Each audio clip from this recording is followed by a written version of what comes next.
السلام عليكم. السلام عليكم. عليكم السلام ورحمة الله وبركاته. سمعت شيخنا لو واحد عاوز يتزوج مرة أخرى يعني هل يخبر الزوجة؟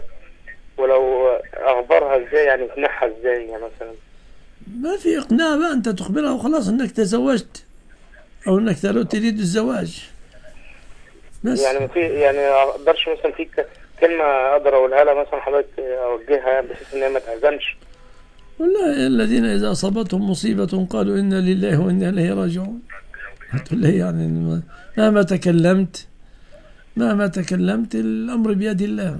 المرأة شفنا تحزن. لو في واحد كان بيحب واحدة فالواحدة ديت يعني إيه حصل قدر ربنا إن هي تزوجها في واحد تاني، فهل في كلمة توجيهية أو مثلا كلمة حضرتك يعني تسلي بيها هذا الشخص؟